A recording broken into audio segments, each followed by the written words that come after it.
Assalamu alaikum. Today we discuss about protozoan, that is ciliates, foraminifera and actinobods.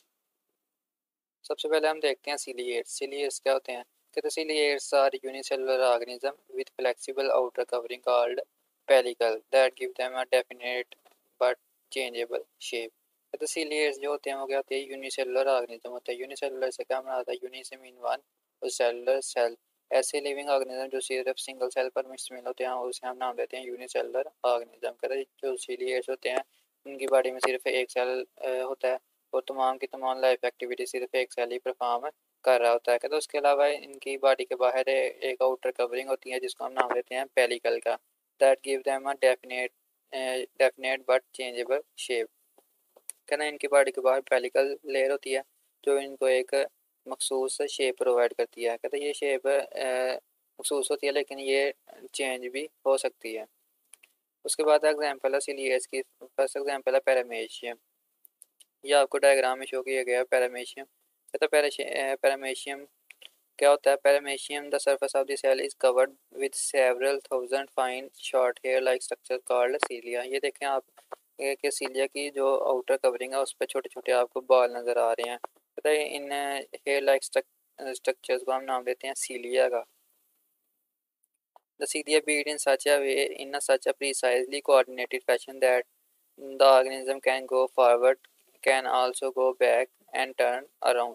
कहता है ये सीलिया जब move करते हैं तो इन सीलिया की मदद से पैरामेशियम आगे की तरफ मूव कर सकता है, पीछे की तरफ भी मूव कर सकता है और अपने लेफ्ट राइट की तरफ भी मूव कर सकता है. ये इसी तरह जैसे आपने किसी मुल्ला को देखा होगा कश्ती चलाते हुए, जब वो चप्पू को पीछे की तरफ धकेलता है तो कश्ती आगे की तरफ जाती है. इसी तरह इनमें सीलिया का काम है कि जब सीलिया पीछे की तरफ मूव करेंगे तो पैरामेशियम आगे की तरफ मूव करेगा और अगर सीलिया आगे की तरफ मूव करते हैं तो पैरामेशियम पीछे की तरफ मूव करेगा. तो कहते हैं ये सीलिया का फंक्शन क्या होता है? Help in the movement of paramecium.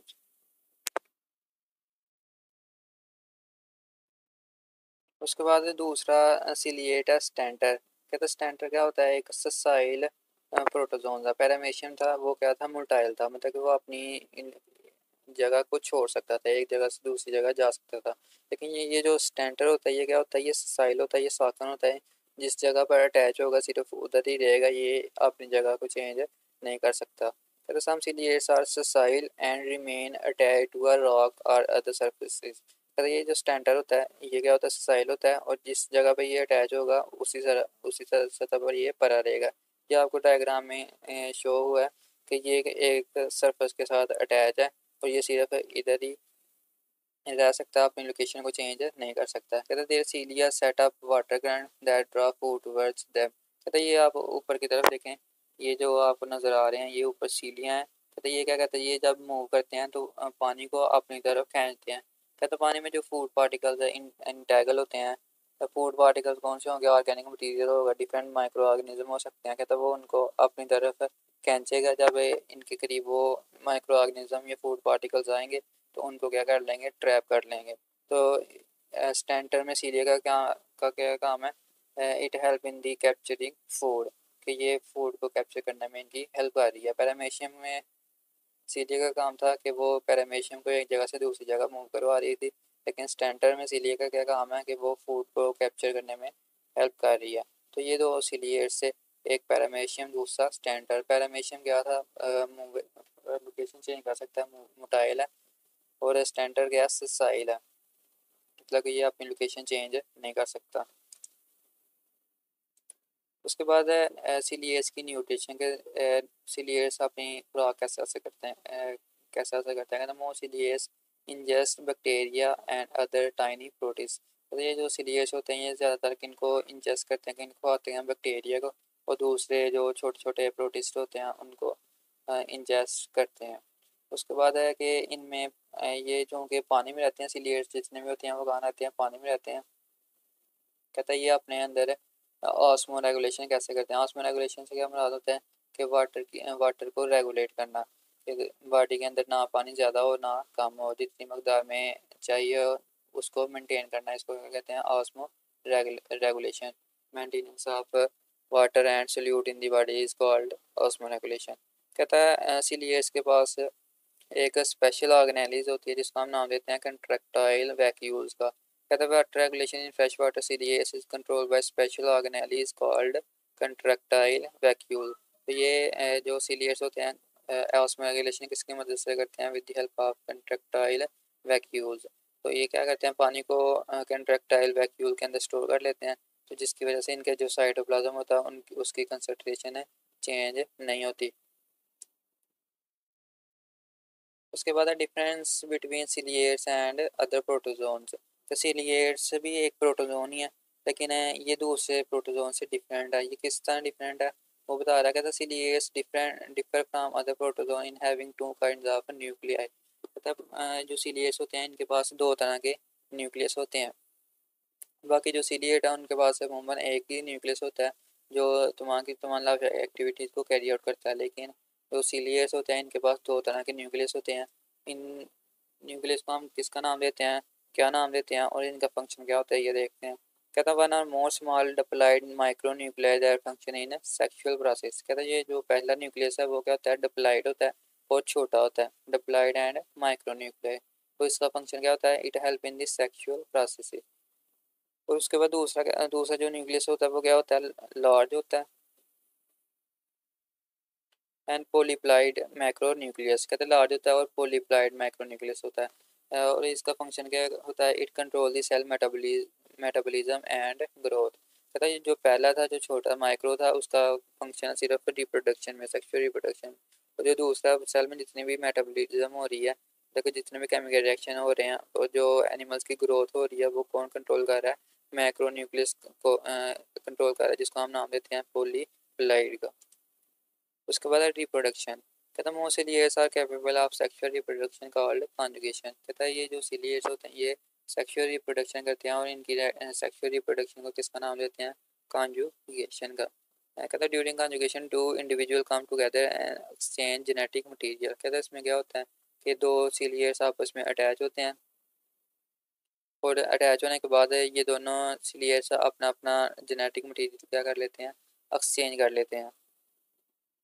तो जब जेनेटिक मटेरियल एक्सचेंज हो जाता है तो इस प्रोसेस में एक जो इंडिविजुअल पैदा होगा उसका जेनेटिक मेकअप क्या होगा? दोनों पेरेंट्स से डिफरेंट होगा, मतलब वो दोनों का मिक्सचर होगा। ना वो मेल से मिलेगा ना फीमेल से, बल्कि दोनों का क्या होगा? मिक्सचर होगा, दोनों का मेकअप होगा। उसके बाद है foraminiferans and actinopods. These marine protozoan produce shell. कहते हैं जो ये इनका हैबिटेट क्या है? Marine protozoan. ये क्या कहाँ पाए जाते हैं? मराइन इन्वायरमेंट में पाए जाते हैं, मतलब कि समुद्र वगैरह में पाए जाते हैं। कहते हैं ये क्या प्रोड्यूस करते हैं? प्रोड्यूस शेल्स और testis. The tests of foraminiferae are made up of calcium, whereas those of actinophores are made up of cilia। तो ये आपसे एमसीक्यू पूछा जाता है कि जो फोरामिनिफेरा के टेस्ट हैं या शेल हैं वो किससे मिलकर बने हुए हैं? वो कैल्शियम के बने हुए हैं। और जो एक्टिनोफोर्स के शेल्स हैं वो किससे मिलकर बने हुए हैं? सिलिका से बने हुए हैं। उसके बाद कहता है these shell are tests contain pores through which cytoplasmic projection can be extended। तो ये शेल कैसे होते हैं? इनमें पोर्स होते हैं। आपने वो देखा होगा, क्या कहते हैं उसे, जिससे हम बर्तन वगैरह साफ़ करते हैं, तो वो क्या होता है? पोरस होता है, स्पंज जिसे बोलते हैं हम। तो वो क्या होता है? पोरस होता है। बिल्कुल इसी तरह इनकी फोरामिनिफेरान्स और एक्टिनोबोर्ड्स की स्ट्रक्चर होती है। ये भी क्या होते हैं? इनमें बहुत सारे क्या होते हैं? पोर्स होते हैं, पोरस स्ट्रक्चर होती है इनकी। तो ये स्पंज से मिलती जुलती इनकी शेप होती है। जैसे shells or test contain pores through which cytoplasmic projection can be extended. कहते हैं इनकी साइटोप्लाज्म में से कुछ प्रोजेक्शन हेयर लाइक स्ट्रक्चर बाहर निकली होती हैं। पोर्स में से हेयर लाइक स्ट्रक्चर क्या की होती हैं? बाहर निकली होती हैं। कहते हैं these cytoplasmic projection form a sticky interconnected net that entangles prey। कहते हैं इन जो प्रोजेक्शन होती है, जो हेयर लाइक स्ट्रक्चर निकली होती है पोर्स में से, इनका काम क्या होता है? कहते हैं ये एक नेटवर्क बना देती है। और ये नेटवर्क किसको क्या काम करता है? तो इंटेंगल्स प्रे। इसी तरह जैसे हम मछली पकड़ने के लिए जाल बिछाते हैं ना, तो इनका भी जो ये प्रोजेक्शन होती हैं, साइटोप्लाज्मिक प्रोजेक्शन होती हैं, ये क्या बना देती हैं? एक नेट बना देती हैं जो कि डिफरेंट माइक्रो ऑर्गेनिज्म को ट्रैप करने में हेल्प और करते हैं। तो इस तरीके से ये अपनी न्यूट्रिशन को हासिल करते हैं। That foraminifera sink to the bottom of the ocean where their shells form grey mud that is gradually transformed into chalk। तो ये जब ये फोरामिनिफ्रॉन्स की डेथ हो जाती है तो ये ओशियन के बॉटम में चले जाते हैं और ओशियन के बॉटम में जाके क्या बना देते हैं, एक चाक बना देते हैं। Foraminiferans of past have created vast limestone deposit.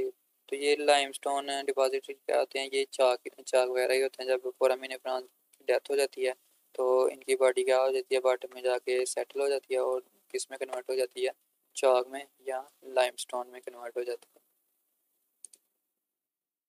ये स्ट्रक्चर दिखाई गई है। ये जो लेफ्ट साइड पे ये वाइट कलर में नज़र आ रही है, ये क्या है, फोरामिनिफ्रॉन्स। और ये जो राइट साइड पे है ये एक्टिनोफोर्स। एक्टिनोफोर में से ये देखें साइटोप्लाज्मिक प्रोजेक्शन बाहर निकली हुई है। ये क्या काम परफॉर्म कर रही है, ये डिफरेंट माइक्रो ऑर्गेनिज्म को इंटेंगल कर रही है, पकड़ रही है, कैप्चर कर रही है।